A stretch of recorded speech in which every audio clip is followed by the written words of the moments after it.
పోలీసుల అలసత్వానికి అనంతపురం జిల్లాలో ఇంటర్ విద్యార్థిని బలైంది. 6 రోజుల క్రితం అదృశ్యమైన ఇంటర్ విద్యార్థిని దారుణ హత్యకు గురైంది.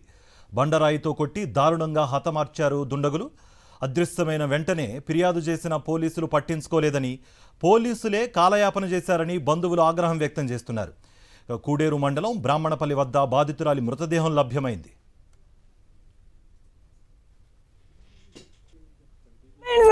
అట్లా పాప మా పాప చంపేసినారు. ఆ పాపని అసలు నమ్మించి తీసుకెళ్ళినాడు వాడు. ఎంతమంది చేసినారో ఏం చేసినారో తెలియదు.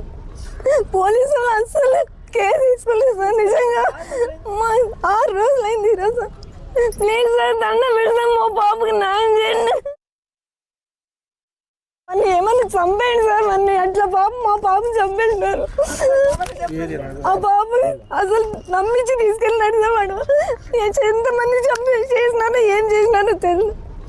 పోలీసులు అసలు కేసు తీసుకోలేదు సార్. నిజంగా మా 6 రోజులైంది ఈరోజు. ప్లీజ్ సార్, దండం పెడతాం, మా పాపకి న్యాయం చేయండి. నా పేరు లక్ష్మీపతి. తన్మయ్య అనే నా కూతురు మంగళవారం ఇంట్లో నుంచి 9 గంటలకు వెళ్ళిపోయింది. మేము అంతా రైల్వే స్టేషన్, బస్ స్టాండ్ అంతా వెతికినాము. మళ్ళీ బుధవారం రోజు మార్నింగ్ వచ్చేసి పోలీస్ కంప్లైంట్ ఇచ్చినాము. పోలీస్ కంప్లైంట్ ఇచ్చిన తర్వాత మళ్ళీ మేము వెతికినాం. తర్వాత మళ్ళీ కాల్ లిస్టు పోలీసుల నుండి కాల్ లిస్ట్ తీస్తాము. కాల్ లిస్ట్ వచ్చిన తర్వాత చేంజ్ చేస్తామని చెప్పినారు. మళ్ళీ మేము ఒక అబ్బాయి పైన డౌట్ ఉండి వాళ్ళు చెప్తే వాళ్ళు ఏం రెస్పాండ్ కాలేదు. మళ్ళీ కాల్ లిస్ట్ అంటే చూద్దామన్నారు. అందువల్ల మాకు న్యాయం చేయవలసింది మేము కోరుతున్నాం. కూడేరు దగ్గర మా మణిపాల కాలేజీ దగ్గర అమ్మాయి డెడ్ బాడీ చంపేసినారు. డెడ్ బాడీ దొరికింది. మంగళవారం రోజు నైట్ అమ్మాయి మిస్సింగ్ ఏది కనిపించలేదు. మేము మంగళవారం నైట్ అంతా బస్ స్టాండ్, రైల్వే స్టేషను అంతా వెతికినాము. మా బంధువుల ఇళ్ళలో కూడా ఫోన్ చేసి వాళ్ళకి ఎంకరేజ్ చేసినాము. ఎవరు రాలేదని చెప్పినారు. తర్వాత మా బుధవారం రోజు 4వ తేదీ 1 టౌన్ పోలీస్ స్టేషన్లో కంప్లైంట్ ఇచ్చినాము. కంప్లైంట్ ఇచ్చి వాళ్ళు మిస్సింగ్ కేసు బుక్ చేసుకున్నారు. 4వ తేదీ కంప్లైంట్ ఇచ్చినాము. 1 టౌన్లో మిస్సింగ్ కేసు బుక్ చేసినారు. వాళ్ళ తర్వాత కొన్ని నంబర్లు డౌట్ ఉన్నాయని చెప్పినాము. ఒకరిని పిలిపించింటే వాడు నాకు సంబంధం లేదు, నాకేం తెలియదు అంటున్నాడు.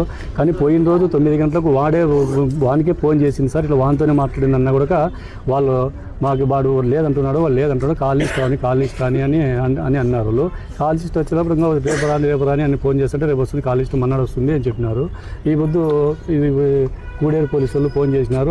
ఏదో అమ్మాయి శవం దొరికిందని చెప్పి మాకు ఫోన్ చేసినారు. మేము పోయినాము. అక్కడికి చూస్తే అక్కడ ఆనవాళ్ళని ఏదో గుర్తుపట్టుకున్నాము. పాపని కంప్లైంట్ మాకు డిక్లేర్ చేసుకున్నాము. మా పాపని మాకు ఏదో ప్రభుత్వం తర్వాత న్యాయం చేయండి.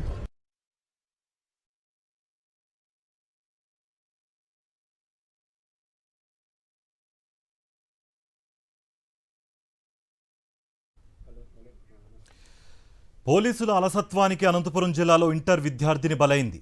6 రోజుల క్రితం అదృశ్యమైన ఇంటర్ విద్యార్థిని దారుణ హత్యకు గురైంది. బండరాయితో కొట్టి దారుణంగా హత్య చేశారు దుండగులు. అదృశ్యమైన వెంటనే ఫిర్యాదు చేసిన పోలీసులు పట్టించుకోలేదని, పోలీసులే కాలయాపన చేశారని బంధువులు ఆగ్రహం వ్యక్తం చేస్తున్నారు. కూడేరు మండలం బ్రాహ్మణపల్లి వద్ద బాధితురాలి మృతదేహం లభ్యమైంది. చంపేయండి సార్. అట్లా పాప మా పాప చంపేసినారు. ఆ పాపని అసలు నమ్మించి తీసుకెళ్ళినాడు వాడు. ఎంతమంది చేసినారో ఏం చేసినారో తెలియదు. పోలీసులు అసలు కేసు తీసుకోలేదు సార్. నిజంగా మా 6 రోజులైంది ఈరోజు. ప్లీజ్ సార్, దండం పెడతాం, మా పాపకి న్యాయం చేయండి.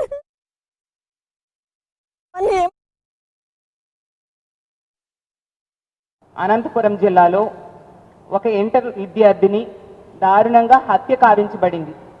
వారం రోజుల క్రితం వాళ్ళ ఇంట్లో వాళ్ళు కంప్లైంట్ ఇచ్చినా కూడా ఈరోజు హత్య కావించబడి ఆవిడ అమ్మాయి దొరికింది. అలాగే తీసుకుంటే మనందరం ఉంటున్న విశాఖపట్నంలో ఒక మైనర్ బాలిక మీద అత్యాచారం చేయడం జరిగింది. ఇన్ని సంఘటనలు మనం చూస్తూ ఉన్నాం. కానీ మన హోమ్ మినిస్టర్ గారికి ఇవేవీ పట్టట్లేదు. వీటి కోసం ఆవిడ స్పందించరు. మొన్నే చూసాం, సత్యసాయి జిల్లాలో 14 సంవత్సరాల దళిత మైనర్ బాలికని 14 మంది టీడీపీ కార్యకర్తలు దారుణంగా 6 నెలల పాటు అత్యాచారం చేశారు. వీడియోలు తీసి బ్లాక్మెయిల్ చేయడం జరిగింది. వాళ్ళందరూ కూడా టీడీపీ కార్యకర్తలే. దాని మీద మాత్రం హోమ్ మినిస్టర్ గారు స్పందించరు. అంతకుముందు తీసుకుంటే వెస్ట్ గోదావరి ఉండి నియోజకవర్గంలో మనం చూసాం. ఒక మైనర్ బాలిక మీద అత్యాచారం, 8 సంవత్సరాల మైనర్ బాలికని 75 సంవత్సరాల వృద్ధుడు అత్యాచారం చేయడం జరిగింది. ఇవేవి కూడా మన హోమ్ మినిస్టర్ గారికి కనిపించదు. కానీ మా వైఎస్ఆర్ కాంగ్రెస్ పార్టీ మీద, మా జగన్మోహన్ రెడ్డి గారి మీద, అతని కుటుంబ సభ్యుల మీద దుమ్మెత్తిపోయడంలో మాత్రం హోమ్ మినిస్టర్ గారు ముందుంటారు.